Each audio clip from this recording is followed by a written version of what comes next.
18 तारिखରୁ ଲୋକଙ୍କୁ ମିଳିବ ଚାକା ମିଶନ ପଟ୍ଟା ବଣ୍ଟନର ଶୁଭାରମ୍ଭ କରିବେ ମୁଖ୍ୟମନ୍ତ୍ରୀ।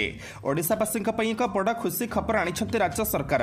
ମହାନଗର ନିଗମ ଅଞ୍ଚଳରେ ଥିବା ସମସ୍ତ ଭୂମିହୀନମାନଙ୍କୁ ପ୍ରଦାନ କରାଯିବ ନିଜସ୍ୱ ଜମି ପଟ୍ଟା। ଆସନ୍ତା 18 ତାରିଖରେ ଏହି ଚାକା ମିଶନ ପଟ୍ଟା ଆବଣ୍ଟନ ପ୍ରକ୍ରିୟାର ଶୁଭାରମ୍ଭ କରିବେ ମୁଖ୍ୟମନ୍ତ୍ରୀ ନବୀନ ପଟ୍ଟନାୟକ। ବିଏମ୍ସି ପରେ ଆଗକୁ ଅନ୍ୟ ଅଞ୍ଚଳଗୁଡ଼ିକରେ ମଧ୍ୟ ପଟ୍ଟା ଇତ୍ୟାଦି ବଣ୍ଟନ କରିବା ପାଇଁ ସରକାରଙ୍କ ତରଫରୁ ଯୋଜନା କରାଯାଉଛି। ସୂଚନା ଅନୁସାରେ ଭୁବନେଶ୍ୱର ମହାନଗର ନିଗମର ମୋଟ 471ଟି ବସ୍ତି ଥିବାବେଳେ ଏଥିରୁ 375ଟି ବସ୍ତି ଚୟନ କରାଯାଇଛି। ଏହି ତାଲିକାରେ ମୋଟ 52,000 ହିତାଧିକାରୀଙ୍କୁ ସାମିଲ କରାଯାଇଥିବା ଜାଣିବାକୁ ମିଳିଛି। ଭୂମିହୀନଙ୍କୁ ଜମିପଟ୍ଟା ବଣ୍ଟନ କରିବା ପାଇଁ ଗତବର୍ଷ ରାଜ୍ୟ ସରକାର ଆରମ୍ଭ କରିଥିଲେ ଉଷା ସର୍ଭେ। ତେବେ ସର୍ଭେ ରିପୋର୍ଟ ଅନୁଯାୟୀ 5ଟି ମହାନଗର ନିଗମରେ ଚୟନ ହୋଇଛି ହିତାଧିକାରୀଙ୍କ ତାଲିକା।